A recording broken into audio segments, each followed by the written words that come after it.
Harley-Davidson peaked in 2006 with around 349,000 motorcycles shipped. By 2024, that had dropped to roughly 131,600. Honda, meanwhile, sells nearly 20 million motorcycles a year globally. Yamaha is not far behind. And Chinese manufacturers are flooding the market with bikes under $5,000 that work perfectly fine. Something happened. 7 things, actually. Here's exactly why the rider pulling up right next to you at a stoplight is almost certainly not on an American bike, and why that trend is not reversing anytime soon. We are counting down from least to most important. Let's go. Number 7. The generation that built. Harley is aging out. Harley-Davidson's brand identity was built by the baby boomer generation. The imagery, the mythology, the open road narrative, the specific cultural weight of a Harley parked outside a bar in a small American town, engine ticking as it cools. This identity was constructed over decades, and it is genuine. It is not manufactured nostalgia. It resonated because it reflected something real about what motorcycling meant to a specific generation at a specific moment in history. That generation is now in their 60s and 70s. The average age of a Harley buyer has been climbing for years and sits, by several estimates, in the early 50s. The average age of a Honda buyer, globally, is significantly lower. The average age of a CF Moto buyer in Europe and Australia is lower still. The demographic pipeline that fed Harley-Davidson sales is not being replenished at the same rate it is draining. Generation Z entered the motorcycle market at a moment when $5,000 Chinese bikes with modern styling were available, when Japanese manufacturers were producing entry-level machines with electronics packages that felt contemporary, and when the cultural weight of Harley-Davidson meant significantly less to them than it meant to their parents. This is not a character flaw in younger riders. It is a straightforward generational shift in cultural reference points. The soundtrack of Easy Rider does not play in everyone's head when they look at a Harley. For a significant portion of current buyers under 35, it plays nothing at all. Harley-Davidson knows this. Their response has included the Bronx Street Fighter, which was canceled before production, the Livewire electric division, which has struggled commercially, the Pan America Adventure bike, which is a genuine and well-reviewed product, but represents a significant departure from the brand identity that created Harley's customer base. Trying to attract a new generation while not alienating the existing one is one of the most difficult brand transitions a company can attempt. Harley is attempting it right now with mixed results, and the whole industry is watching. Indian Motorcycle has a slightly different version of the same problem. The brand was revived in 2011 by Polaris with genuine investment and produces genuinely competitive motorcycles. But it is fighting for the same demographic that Harley is fighting for, against the same headwind of generational indifference with a slightly smaller budget and a slightly shorter legacy to leverage. The generation that built American motorcycle culture did not fail. They bought the bikes, rode the roads, built the community, and passed the torch. The problem is that the torch, when extended toward the next generation, encountered a market full of Japanese and Chinese options at half the price, with better electronics and lighter chassis weights. A meaningful percentage of that next generation looked at the torch, looked at the alternatives, and made a different calculation than their parents did. That calculation is not irreversible. Markets shift. Brand identities evolve. A 25-year-old who buys a Honda today might be a Harley buyer at 45 if Harley builds the right product at the right price with the right technology. The question is whether they will get there fast enough, and whether the generation they're trying to reach will still be looking when they do. The generation problem is about the future. The next reason is about the present, and it has been sitting in a dealer showroom next to a $5,000 Chinese motorcycle for years now with no convincing answer. Number 6. The Japanese and Chinese lineup covers everything. Harley-Davidson makes cruisers, touring bikes, adventure bikes, and one electric motorcycle. Indian makes cruisers, touring bikes, and a chief-based range. If you want a sport bike, a supermoto, a lightweight commuter, a high-performance naked, a track-focused machine, or a 250cc beginner bike with genuine build quality, American manufacturers have essentially nothing to offer you. Honda makes all of those things and also makes lawnmowers, jet engines, and robots. Yamaha makes all of those things and also makes pianos and outboard motors. The product range that Honda, Yamaha, Kawasaki, and Suzuki cover between them encompasses every conceivable category of powered two-wheel transportation at every price point, from $2,000 to $50,000. When a new rider walks into a motorcycle market looking for their first machine, the Japanese manufacturers can meet them exactly where they are. A 250 or 300cc beginner machine, a 400cc step-up, a mid-range parallel twin commuter, a full specification naked or sport bike, a touring machine, an adventure bike. At each stage of a riding career, there is a Japanese product waiting for them. American manufacturers are present at the top end of the income range and largely absent everywhere below it. And now, the Chinese manufacturers have entered the conversation in a way that cannot be dismissed with the quality arguments that worked a decade ago. The CF Moto 450NK is a 449cc parallel twin producing approximately 50 horsepower, weighing approximately 364 pounds, and retailing for around $5,399 in the United States market. The build quality on current CF Moto products is not what Chinese motorcycles were known for 10 years ago. Independent reviewers across Europe and Australia consistently report it as a competitive product rather than a budget compromise. $5,399 for a modern, well-built, adequately powerful parallel twin changes the conversation at the bottom of the market in a way that Harley-Davidson has no product to answer. Their cheapest current offering is approximately $4,600 more expensive. For a 22-year-old deciding whether to get into motorcycling, that is not a comparison that requires lengthy deliberation. The CF Moto buyer is not settling for less. They are getting on a motorcycle and riding it, while the Harley shopper is still negotiating finance terms. When the entry point to the market is $5,399 for a competent, well-built, mechanically sound parallel twin, the brands asking $10,000 for entry-level need a compelling answer to the question of what exactly the extra $4,600 is buying. Heritage is an answer. Quality of ride experience is an answer. Brand community is an answer. These are real things, but these answers are most persuasive to the people who are already going to buy the American bike. They do not reach the person who walked in undecided. That person is walking out with a CF Moto, and they are not sorry. Variety is about coverage. Chinese and Japanese manufacturers have covered the map. American manufacturers have covered a corner of it very well. The next reason on this list, it explains why that corner is being maintained at considerable expense and shrinking anyway. Number 5, running costs. Add up faster than anyone tells you.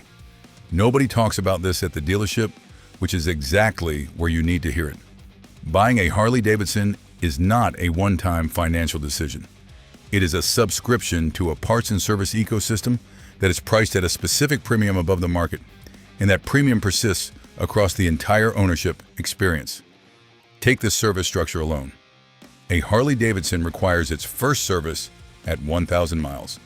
That service includes an engine oil change, a primary chain case oil change, a transmission fluid change, and a full inspection.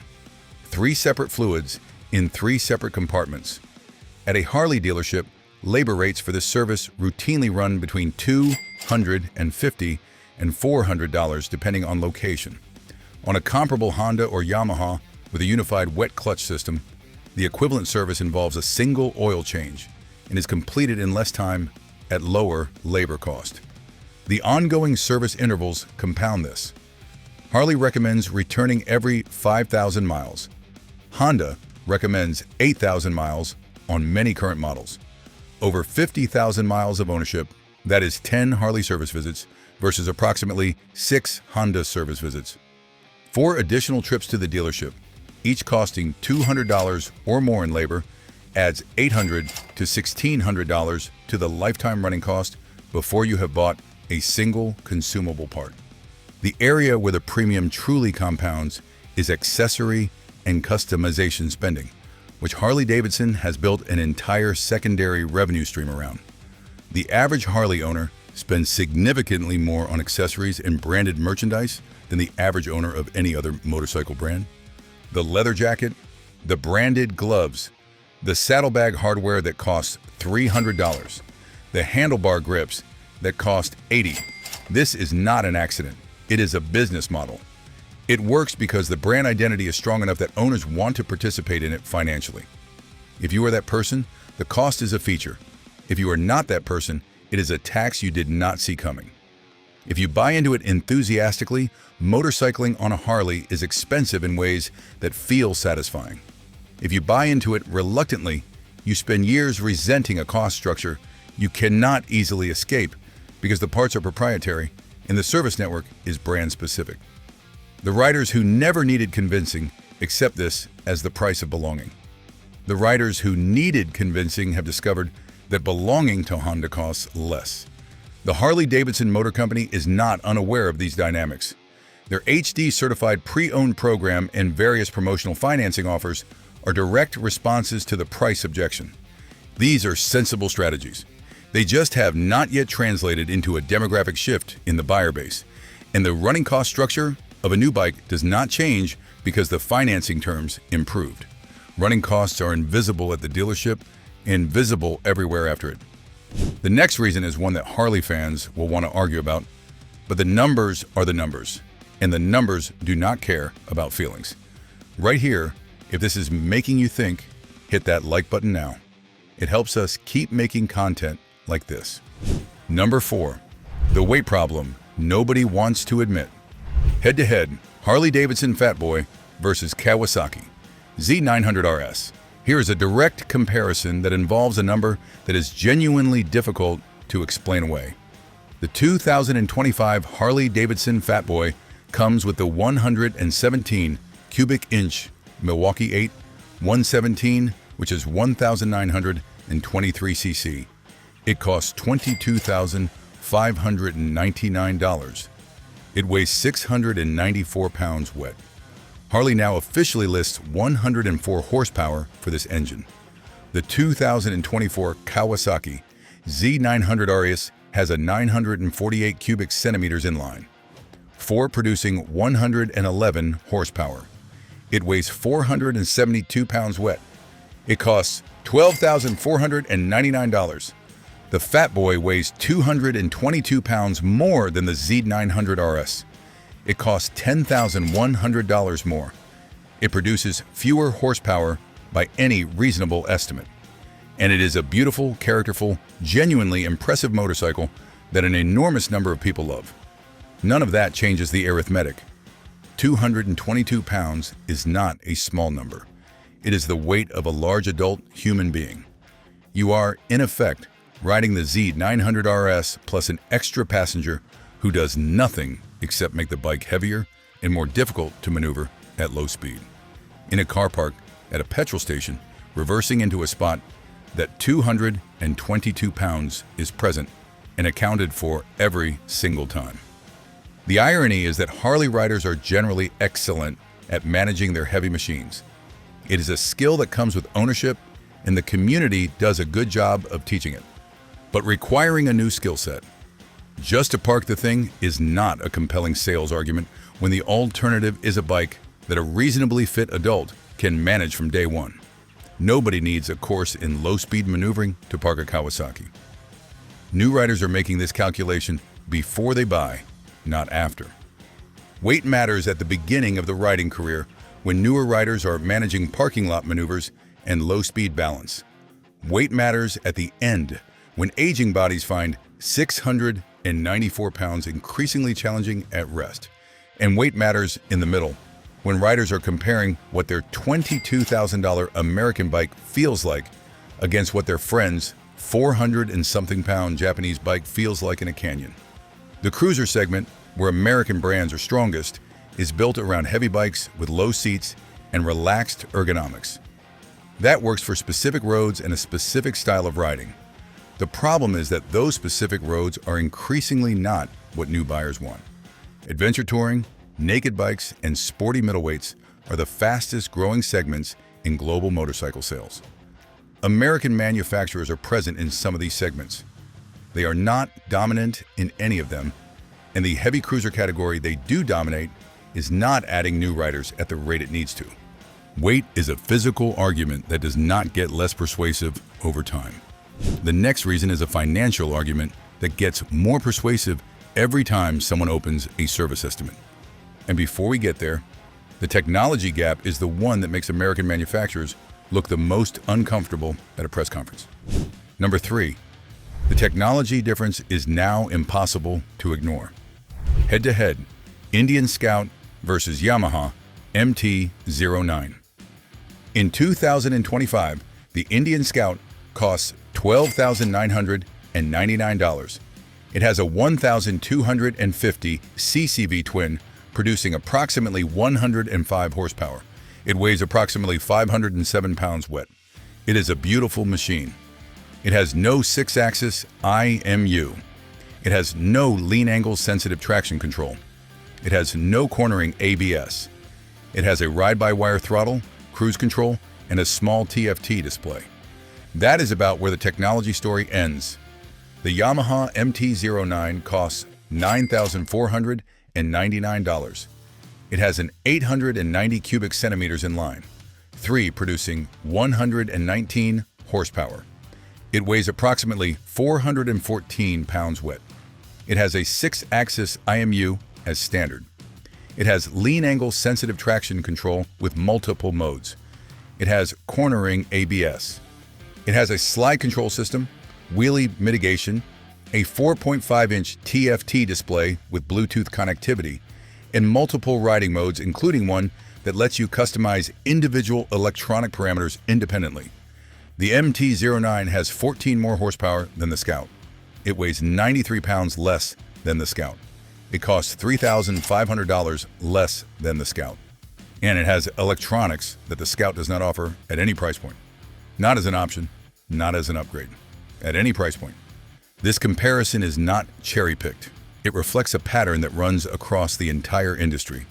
Japanese manufacturers have been integrating IMU-based electronics packages into mid-range motorcycles for years, bringing technology that was previously reserved for high-end superbikes down to the $9,000 and $10,000 price bracket.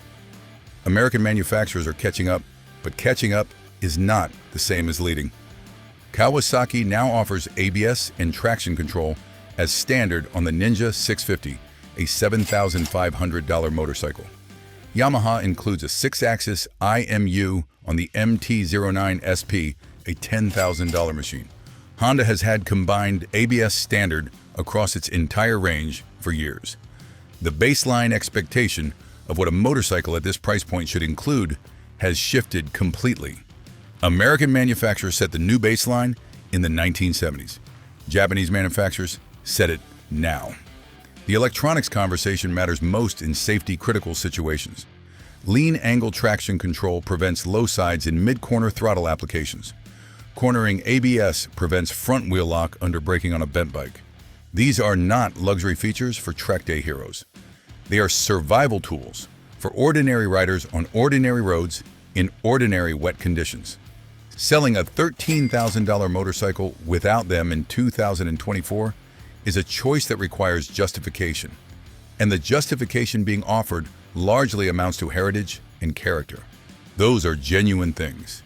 They do not stop a high side. They have never stopped a high side. Technology is about capability. The next reason is the one that accumulates quietly, one service bill at a time, until the rider asks for the Honda brochure without quite knowing why. Number 2, the reliability gap nobody wants to talk about. Honda's engineers have a saying that is probably apocryphal, but perfectly captures the company's engineering philosophy. If you can make it reliable, make it more reliable. The Honda CB750, released in 1969, routinely runs past 100,000 miles on original engines. There are documented cases of engines exceeding 200,000 miles without an internal rebuild. Honda builds engines the way other manufacturers promise to.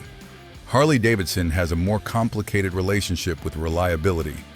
The Evolution engine, which ran from 1984 to 2003, is generally regarded as solid. The twin-cam era that followed had its known issues. In the Milwaukee 8, which launched in 2017 and powers most current Harleys, is a better engine by measurable standards. But Harley's reputation arrived ahead of the engineering improvements and has stuck around longer than the problems that created it. Consumer Reports' 2015 owner survey showed 4-year problem rates of 11% for Yamaha, 12% for Honda, 15% for Kawasaki, versus 26% for Harley and 40% for BMW. It is older data, but still one of the clearest public reliability comparisons available. The gap has narrowed since then as the Milwaukee 8 improved things, but a gap that large does not disappear overnight. And in a market where buyers are increasingly price-sensitive and financially stretched, a narrower gap is not the same as no gap. Ask a Honda owner how many times they have been stranded. Then ask a Harley owner the same question. The answers will not be identical. To be fair to Harley, the Milwaukee 8 represents a genuine improvement over its predecessors. Long-term owners of current-generation Harleys report meaningfully fewer problems than owners of older twin-cam bikes did at the same mileage. But reputation operates on a lag. The buyers walking into dealerships today are working from word-of-mouth accounts that predate the Milwaukee 8 by years. You do not rebuild a reputation for reliability over a press release. You rebuild it over a decade of problem-free miles, and that decade is still in progress. The maintenance structure compounds this.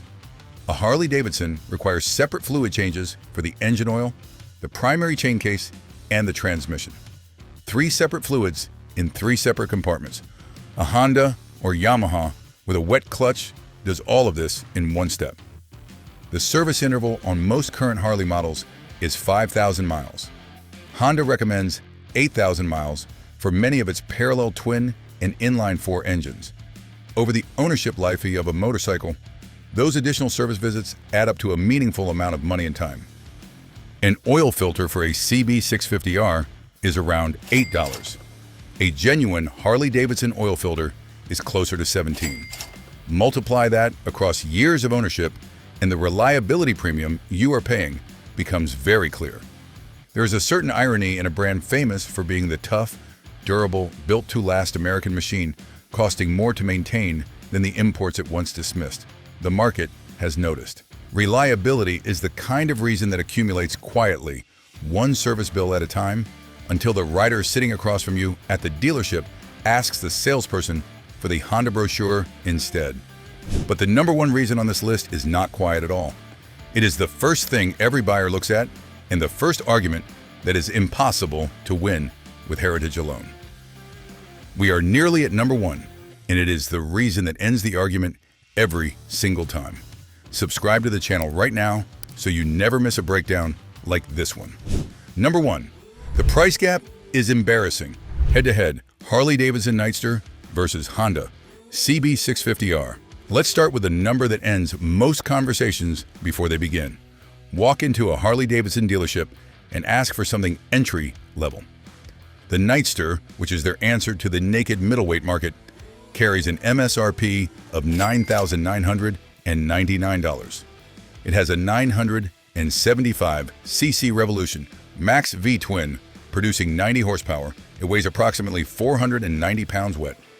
Now walk into a Honda dealership and ask for the CB650R 649cc inline-4, 95 horsepower, 456 pounds wet, $9,799.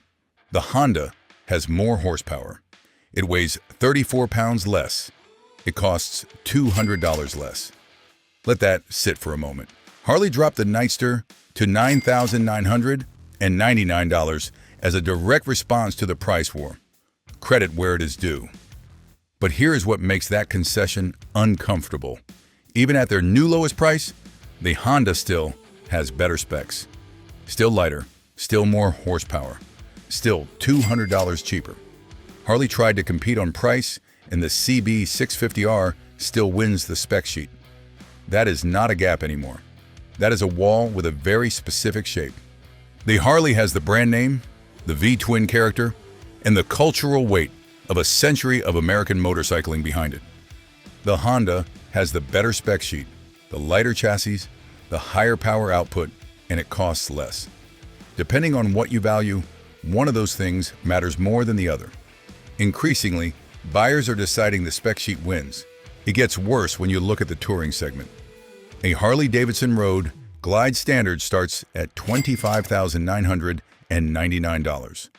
The Honda Gold Wing Tour with dual clutch transmission starts at $30,000.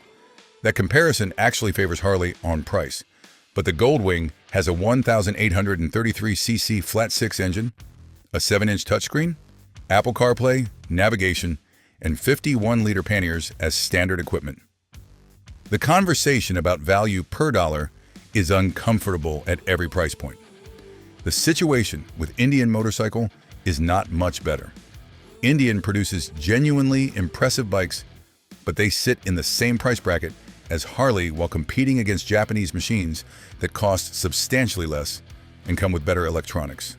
American brands have almost no presence under $10,000, with the Nightster at $9,999 being the rare exception. That is the segment where new riders enter the market. The implications for long-term brand loyalty are obvious. This is not a one-off anomaly. The price premium for American-made motorcycles sits at between 30 and 50% above comparable Japanese machines across almost every segment. That premium made sense in a world where American bikes were the aspirational standard. It makes considerably less sense when the competition is outperforming them on paper for less money. 7 reasons: a generational shift, a product lineup covering nothing below cruisers, running costs that arrive uninvited, a weight problem the size of a full-grown adult, a technology gap that is impossible to ignore, a reliability reputation still in recovery, and a price situation where even Harley's cheapest bike still loses the spec comparison to a Honda that costs $200 less. American motorcycles are still being built, loved, and ridden, just by fewer people every year for reasons sitting in the showroom next to a Japanese bike with a better spec sheet. Drop a comment telling me which reason surprised you most. Click on the video on the left.